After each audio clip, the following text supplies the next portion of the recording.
민수기 15장 1절부터 16절까지 돌아가면서 한 절씩 읽겠습니다. 여호와께서 모세에게 말씀하여 이르시되 이스라엘 자손에게 말하여 그들에게 이르라. 너희는 내가 주어 살게 할 땅에 들어가서 여호와께 화제나 번제나 소원을 갚는 제사나 낙헌제나 정한 절기제에 소나 양을 여호와께 향기롭게 드릴 때에 그러한 헌물을 드리는 자는 고운 가루 10분의 1에 기름 4분의 1 흰을 섞어 여호와께 소제로 드릴 것이며, 번제나 다른 제사로 드리는 제물이 어린 양이면 번제로 포도주 4분의 1 흰을 준비할 것이요 순양이면 소제로 고운 가루 10분의 2에 기름 3분의 1 흰을 섞어 준비하고, 번제로 포도주 3분의 1 흰을 드려 여호와 앞에 향기롭게 할 것이요 번제로나 소원을 갚는 제사로나 화목제로 수송아지를 예비하여 여호와께 드릴 때에는 소제로 고운 가루 10분의 3 에바에 기름 반 흰을 섞어 그 수송아지와 함께 드리고 전제로 포도주 반 흰을 드려 여호와 앞에 향기로운 화제를 삼을지니라. 수송아지나 순양이나 어린 순양이나 어린 염소에는 그 말이 수마다 위와 같이 행하되 너희가 준비하는 수요를 따라 각기 수요에 맞게 하라. 누구든지 본토 소생이 여호와께 향기로운 화제를 드릴 때에는 이 법대로 할 것이요 너희 중에 거류하는 타국인이나 너희 중에 대대로 있는 자나 누구든지 여호와께 향기로운 화제를 드릴 때에는 너희가 하는 대로 그도 그리할 것이라. 회중 곧 너희에게나 거류하는 타국인에게나 같은 율례이니 너희의 대대로 영원한 율례라. 너희가 어떠한 대로 타국인도 여호와 앞에 그러하리라. 너희에게나 너희 중에 거류하는 타국인에게나 같은 법도 같은 규례이니라. 아멘. 민수기 14장 말씀은 가데스 바네아에서 일어났던 이스라엘 백성의 반역과 그에 대한 하나님의 심판에 관한 말씀이었습니다. 이스라엘 백성은 정탐꾼들의 부정적인 보고를 듣고서 하나님을 불신하고 원망하며 가나안 정복을 포기했습니다. 차라리 애굽 생활이 더 낫다면서 애굽으로 돌아가려고까지 했습니다. 이 하나님께서 진노하셨고 백성을 모두 다 진멸시키고자 하셨습니다. 그러나 모세의 중보로 인해 하나님이 진노를 거두십니다. 대신에 출애굽 1세대는 40년간 광야를 방랑하면서 또 광야에서 다 죽고 20세 미만의 2세대는 긴 방랑 후에야 가나안 땅에 들어가게 되는 그런 심판을 내리셨습니다. 아울러 부정적인 보고를 해서 백성의 불신과 원망을 부추겼던 10명의 정탐꾼들은 그 자리에서 재앙으로 죽임을 당했습니다. 이렇게 백성의 반역과 하나님의 심판이라는 큰 폭풍우가 지나고 나서 오늘 민수기 15장 말씀이 모세를 통해 백성에게 주어집니다. 민수기 15장은 이스라엘 백성이 가나안 땅에 들어가서 어떻게 제사드려야 하는지를 알려줍니다. 한마디로 제사법입니다. 원래 기본적인 제사법은 레위기 말씀에서 다 알려주셨습니다. 오늘 본문은 이미 알려주신 그 레위기의 제사법을 보완해주는, 보충해주는 규례라 이렇게 볼 수가 있겠습니다. 일단 하나님께서 반역과 심판 사건 후에 이러한 말씀을 주신 것은 가나안 땅을 주신다는 하나님의 약속에는 변함이 없다라는 것을 분명히 알려주시는 겁니다. 백성이 크게 범죄했습니다. 하지만 하나님은 아브라함의 자손에게 가나안 땅을 주겠다고 하신 당신의 약속 자체를 회개하지는 않으십니다. 그래서 1세대는 다 광야에서 죽지만 2세대는 가나안 땅에 인도에 들이신다 하신 겁니다. 그 가나안 땅에 들어가는 사람들을 위해서 그들이 가나안 땅에 들어가면 어떻게 제사 드려야 하는지를 다시금 가르쳐 주시는 겁니다. 특히 민수기 15장에서 언급되는 제사의 제물을 보면 광야에서 얻을 수 없는 농산물이 포함되어 있습니다. 고운 가루가 그것입니다. 고운 가루란 주로 밀가루를 말하는 것인데 이런 농산물로 제물을 드리라는 규례는 하나님께서 이스라엘 백성을 반드시 가나안 땅으로 인도에 드리실 것을 보증해 주고 있는 겁니다. 진멸당에 마땅한 백성의 범죄에도 불구하고 하나님은 당신이 하신 그 약속은 끝까지 지키고자 하시는 겁니다. 이것이 바로 하나님의 신실하심입니다. 우리는 이 하나님의 신실하심을 잘 알아야 되겠습니다. 신약시대 예수 믿는 우리의 구원이 영원토록 보장되는 것도 바로 이 하나님의 신실함 때문입니다. 우리는 부족하고 실패하고 범죄하곤 합니다. 하지만 하나님께서 신실하시기 때문에 예수 믿는 자는 반드시 구원하시고 끝까지 구원을 완성케 하신다는 그 약속에 신실하게 일해 주시는 겁니다.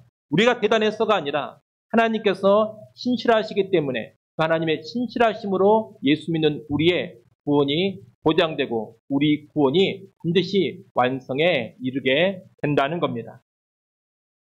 이제 오늘 본문의 내용을 간략히 보겠습니다. 오늘 본문에 하나님께서 명하시는 것은 하나님께 화제를 드릴 때 함께 드려야 하는 소제와 전제입니다. 오늘 보면 3절을 보십시오. 3절에 보면 여호와께 화제나 번제나 소원을 갚는 제사나 낙헌제나 절기제 이렇게 되어 있습니다. 그런데 정확히 번역을 한다면 여호와께 화제, 곧 번제나 소원을 갚는 제사나 낙헌제나 절기제 이렇게 번역을 해야 합니다. 다시 말해 화제가 있고 번제가 있고 소원을 갚는 제사, 낙헌제, 절기제가 각기 따로따로 있는 게 아니라는 겁니다. 화제 안에 번제, 소원제, 낙헌제, 절기제가 포함되어 있는 겁니다.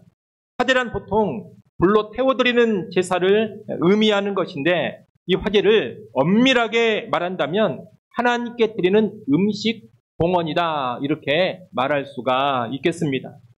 이렇게 화제를 드릴 때 제물로는 소나 양, 염소가 드려집니다. 오늘 본문 3절에는 소나 양을 여호와께 향기롭게 드릴 때 이렇게 되어 있는데 여기서 양으로 번역된 단어는 히브리어 촌이라는 단어입니다. 이 히브리어 촌은 양만 의미하는 것이 아니라 양과 염소를 모두 다 포괄하는 단어입니다. 그렇기 때문에 소나 양, 염소를 화제의 제물로 바친다 이렇게 볼 수 있겠습니다. 소나 양, 염소로 화제를 드릴 때는 소제와 전제를 곁들여서 드리는데 소제라는 것은 고운 가루에 기름을 섞어 드리는 것이고 전제는 포도주를 부어 드리는 겁니다. 오늘 본문에 이 소제, 전제와 연관해서 에바라든가 흰이라는 부피의 단위가 나오고 있습니다.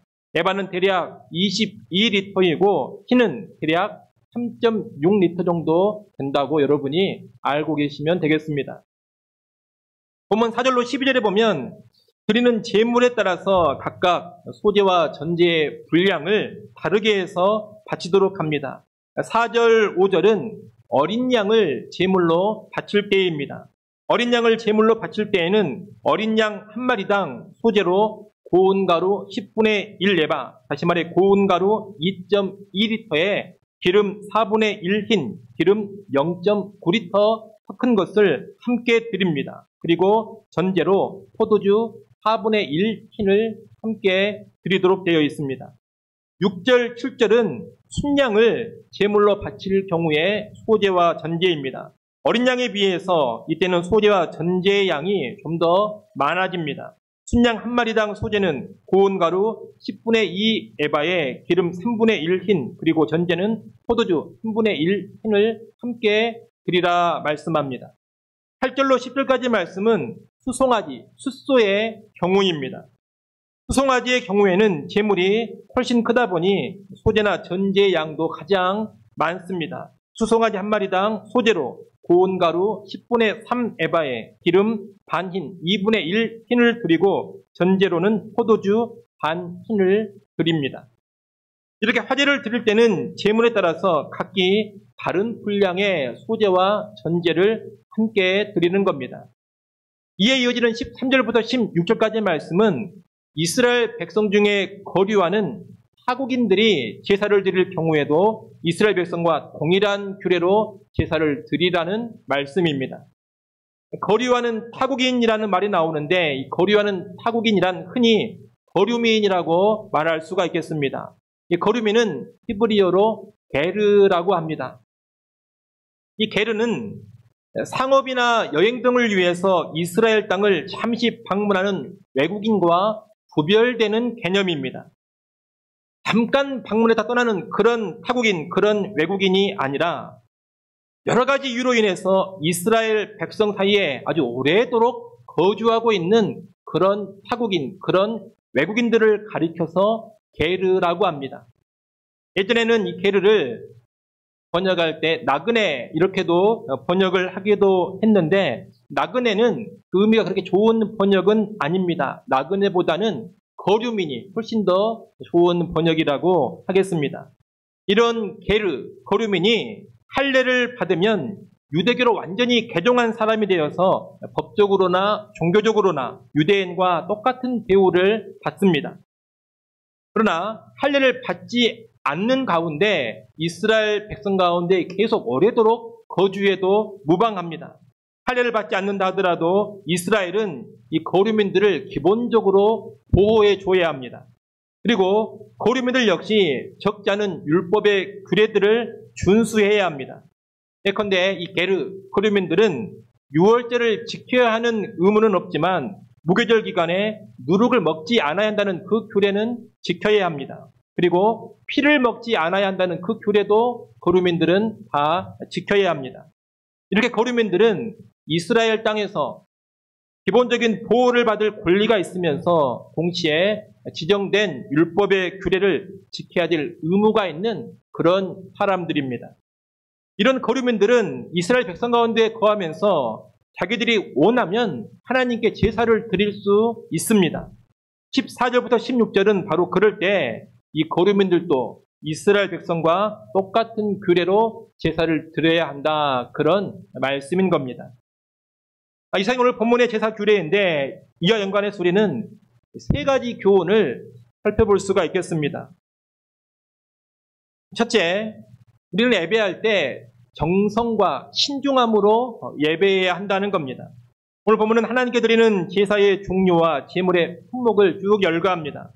소나 양 또는 염소를 드리되 각 제물에 따라 고운 가루와 기름, 포도주를 곁들여서 드리도록 되어 있습니다. 이 고운 가루와 기름, 포도주를 곁들이는 것은 정성을 의미하는 겁니다. 그냥 소나 양 같은 제물만 드리는 것이 아니라 거기에 아름다운 향이 나도록 가루나 포도주를 곁들이는 겁니다.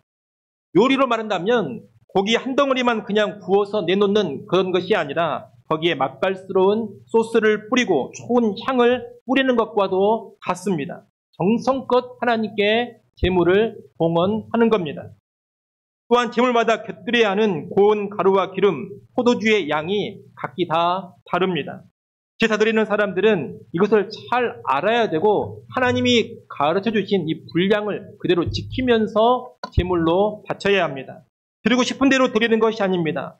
곁들여야 될 품목과 그 양까지 하나님이 다 정해 주셨습니다. 그것을 잘 알고서 하나님이 정해 주신 대로 드려야 한다는 겁니다.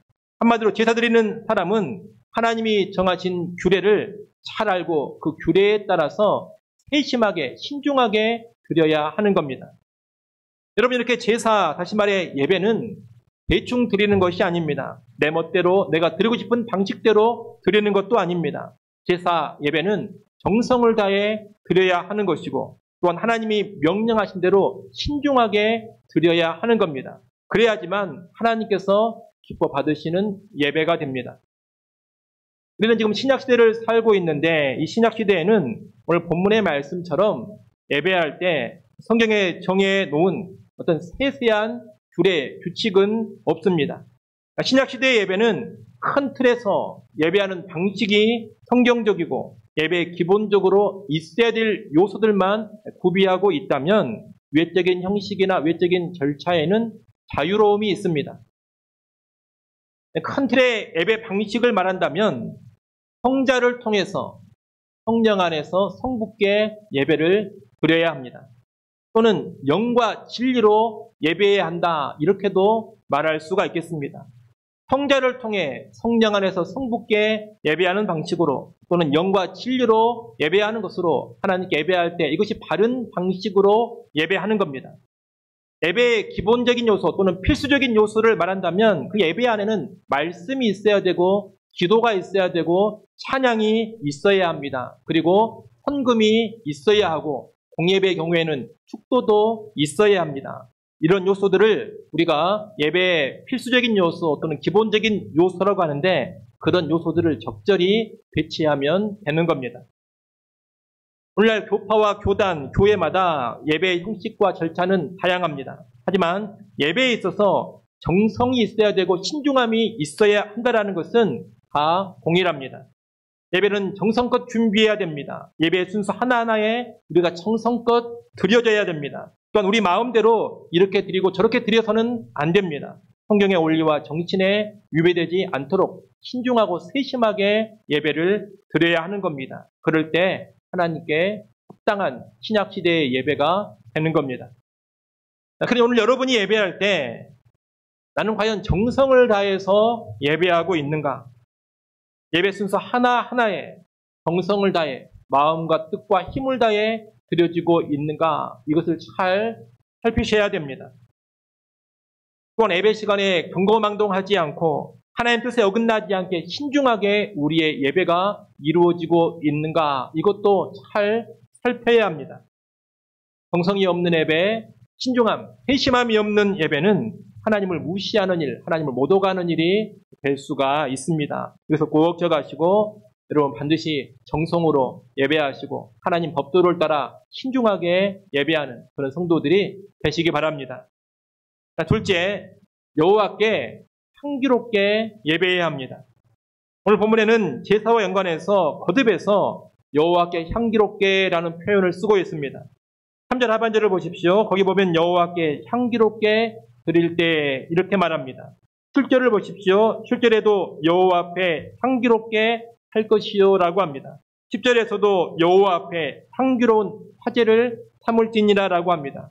13절에 여호와께 향기로운 화제를 드릴 때에는 14절에도 여호와께 향기로운 화제를 드릴 때에는 이렇게 되어 있습니다. 오늘 보면 곳곳에서 제사를 이야기하는데 여호와께 향기롭다라는 표현을 쓰고 있는 겁니다. 이런 말씀들을 보면 모든 화제, 모든 제사는 여호와께 향기롭게 하기 위해서 드려진다라는 것을 알 수가 있습니다. 여러분, 이 제사, 다시 말해 예배라는 것은 사람한테 얼마나 향기롭냐, 이게 초점이 아닙니다. 예배하는 나한테 얼마나 이 예배가 향기롭게 받아들여지느냐, 이것이 핵심이 아니라는 겁니다. 다시 말하면 예배는 나한테 얼마나 느낌이 좋게 다가오는가, 이 예배가 오늘 나한테 얼마나 많은 은혜를 주는가, 이게 초점이 아니다 이 말입니다. 예배의 초점, 예배의 핵심은 하나님이십니다. 우리한테 얼마나 향기로운가 이게 아니라 하나님께서 정말 이 예배를 향기롭게 받으실 만한 예배인가, 이것이 가장 중요하다는 겁니다. 성경에 보면 이와 연관해서 다양한 예배의 모습이 나옵니다. 먼저 사람들은 정말 좋아하고 기뻐했지만 하나님께서 진노하신 예배가 있습니다. 대표적으로 출애굽기 32장의 금송아지 숭배 예배가 그랬습니다. 그때 사람들은 흥겨워하고 뛰놀며 즐거워했습니다. 예배하는 그 사람들은 얼마나 흥겨워하고 즐거워하고 춤추며 좋아했는지 모릅니다. 하지만 하나님은 그 예배에 진노하셨고 그 예배자들을 심판하셨습니다. 반면에 사람들은 언짢아 하고 전혀 기뻐하지 않았지만 하나님께서 향기롭게 받으신 경배, 예배가 또 있습니다. 예컨대 요한복음 12장에 보면 순전한 나드 한 근을 예수님의 발에 붓고 닦은 마리아의 모습이 나옵니다. 이것이 물론 공식적인 예배는 아니지만 예수님을 향한 개인적 차원의 경배입니다. 그런데 그 경배를 주변 사람들은 모두 다 못마땅하게 여겼습니다. 하지만 정작 예수님은 그 경배를 정말로 기쁘게 받아주셨습니다. 예수님께서 십자가상에서 드리신 속죄 제사도 그렇습니다. 예수님의 제자들은 십자가에서 드려지는 이 속죄 제사를 도저히 이해하지를 못했습니다. 그런 제사는 그들이 원하지도 않았습니다. 하지만 하나님은 십자가에서 드려지는 예수님의 그 속죄 제사를 참으로 기쁘게 받아주셨습니다. 수많은 사람들은 이해하지 못하고 불쾌하게 여기고 언짢게도 생각을 했지만 정작 하나님께서는 기쁘게 받아주셨다는 겁니다. 또한 하나님도 기뻐하시고 사람들도 기뻐했던 그런 예배의 모습도 성경에는 나옵니다. 구약 역대하 3장에 보면 히스기야 왕 때 온 백성이 유월절을 지키며 하나님께 제사를 드렸습니다. 그때 온 백성은 크게 기뻐했고 여호와 하나님께서도 기뻐하시며 그 제사를 흠양하시고 기도를 들어주셨습니다. 하나님과 사람이 함께 기뻐하는 복된 예배가 이루어진 겁니다. 여러분, 이렇게 성경이 말하고 있는 다양한 예배의 양상, 제사의 양상을 고려한다면 사람들에게는 아무리 좋아하더라도 하나님께 불쾌한 예배, 하나님이 진노하시는 예배가 될 수 있습니다. 그렇다면 그것은 실패한 예배인 겁니다. 그러나 나한테는 별로였고 나한테는 심지어 언짢았다 하더라도 하나님께 향기로운 예배가 있는데 그런 예배는 성공적인 예배라 말할 수가 있는 겁니다. 만약 하나님께도 향기롭고 우리에게도 은혜롭고 좋고 기뻤다면 그것은 가장 이상적인 예배라 하겠습니다.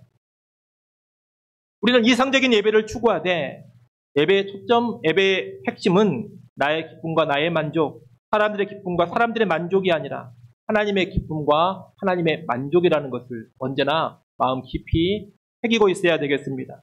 내가 어떻게 예배 드려지고 있는지는 신경도 쓰지 않으면서 내가 예배 시간에 받을 은혜나 생각하고 따지고 있는 사람은 예배가 뭔지를 모르고 있는 사람입니다. 그런 사람은 진정한 예배자가 될 수 없습니다. 참된 예배자는 하나님께서 이 예배를 어떻게 받으실까? 언제나 이것을 가장 먼저 생각하고 가장 중요하게 생각합니다. 그런 우리는 예배할 때마다 내가 받을 은혜보다 하나님이 받으실 영광을 먼저 생각해야 되겠습니다.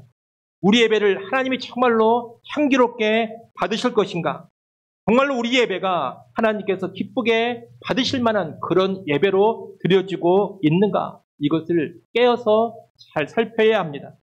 예배가 좋았다, 예배가 은혜로웠다. 여러분, 이 말을 하기에 앞서서 우리 예배가 하나님께 향기롭게 드려졌습니다. 이렇게 먼저 말할 수 있어야 합니다. 그럴 때 우리는 참된 예배자로 하나님 앞에 바로 서게 되는 겁니다. 아무쪼록 우리는 하나님 중심으로 여호와께 향기로운 예배를 드려가는 그런 깨어있는 성도들이 꼭 될 수 있기를 간절히 소원합니다. 마지막 세 번째로 예배는 누구나 차별 없이 드릴 수 있지만 지켜야 될 법도는 지켜야 합니다. 오늘 본문에 따르면 이스라엘 백성과 함께 거주하는 타국인 곧 거류민들도 얼마든지 화제를 드릴 수가 있었습니다. 그리고 그럴 경우에 거류민들도 이스라엘 회중 본토인과 똑같은 규례를 따라 드려야 했습니다. 이것은 일단 하나님을 예배함에 있어서 혈통이나 민족이나 인종 같은 것으로 인한 장벽이 없다라는 것을 가르쳐 줍니다. 하나님께 제사 드리기 원한다면 혈통상 유대인, 이스라엘 본토인이 아니어도 드릴 수가 있는 겁니다. 오직 혈통상 유대인만 여호와 하나님께 제사할 수 있는 게 아니라는 겁니다. 이방인들도 타국인들도 하나님께 얼마든지 나와 예배할 수 있습니다. 이런 점에서 여호와 신앙은 결코 배타적이거나 폐쇄적이지 않습니다. 오히려 모든 인종, 모든 민족에게 활짝 열려있는 보편적인 신앙이 여호와 하나님을 믿고 섬기는 신앙입니다. 그러니 오늘 우리도 예배에 있어서 혈통이라든가 인종이라든가 민족에 따라서 어떤 차별을 둬서는 절대로 안 됩니다. 여호와를 알고 여호와께 예배하기 원한다면 누구나 와서 예배할 수 있도록 해줘야 합니다. 다시 말해 우리의 예배는 혈통과 인종과 민족을 초월해서 보편적으로 열려 있어야 하는 겁니다. 더불어 차별 없이 누구나 예배할 수 있지만 예배하기 원하는 그 사람은 아무렇게나 예배하면 안 됩니다. 우리는 유대인이 아닌 타국인인데 굳이 유대인의 방식을 따를 필요가 있겠느냐? 우리는 우리 방식대로 예배하겠다. 이렇게 나가면 안 된다는 겁니다. 하나님은 거류민들도 원한다면 얼마든지 제사 드릴 수 있지만 제사를 드릴 경우에는 본토인과 똑같은 규례를 지켜라. 그렇게 명령하셨습니다. 하나님께서 알려주신 규례대로 본토 유대인들과 똑같이 예배해야 하는 겁니다. 결국 유대인이나 타국인이나 모두 하나님을 예배할 수 있지만 유대인이든 타국인이든 여호와께서 정하신 규례를 따라서만 예배해야 합니다. 하나님이 주신 그 규례를 충족시킬 때에만 타국인의 예배도 가능하다는 겁니다.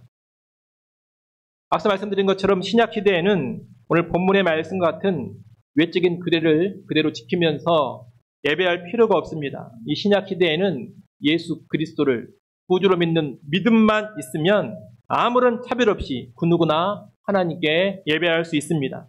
구약시대에도 타국인을 향해서 열려 있었던 여호와 신앙, 여호와께 예배하는 일이 신약시대에는 예수를 믿는 것만 가지고서 할 수 있도록 훨씬 더 활짝, 훨씬 더 분명하게 열린 겁니다.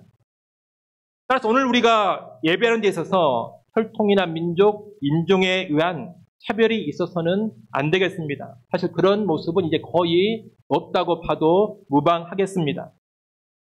다만 우리는 혈통이나 민족, 인종은 아니라 하더라도 혹시라도 사회적인 지위나 사회적인 신분이나 어떤 재산으로 인한 차별이 예배와 연관해서 나타나지는 않는가 살펴볼 필요는 있겠습니다. 인종과 민족과 혈통에 대한 차별도 하나님께서 허락하지 않으신다면 사회적인 지위라든가 신분이라든가 재산으로 인한 차별도 결코 용납하지 않으실 것이기 때문입니다. 그 누구나 믿음만 있다면 동등하게 하나님을 섬기고 예배할 수 있도록 해야 할 것입니다. 더불어서 차별이 없어야 된다 이 명분으로 예배의 질서나 법도를 무시하는 일이 결코 일어나서는 안 됩니다. 여러분 타국인을 배려한다면서 예배 시간에 타국인의 미신적인 의식이나 그들의 비성경적인 관습을 조금이라도 수용하면 안 됩니다. 꼭 미신적인 관습이나 그런 의식이 아니라 하더라도 예배 시간에 하나님과 무관한 타국인의 문화를 수용해서도 안 됩니다. 일례로 타국인의 예배 참여율이 높다고 해서 하나님을 높이는 것과 상관없는 그 나라의 민요를 예배 시간에 불러서는 안 되는 겁니다. 우리 예배 시간에 중국인들이 많이 참여한다고 해가지고 예배 시간에 한 순서에 중국인들이 아주 좋아하고 익숙한 중국의 고전 민요를 한번 불러봅시다. 이런 일을 예배 시간에 해서는 안 된다는 겁니다. 유사하게 우리나라 사람들이 예배한다고 해서 예배 시간에 아리랑 같은 노래를 불러서는 안 됩니다.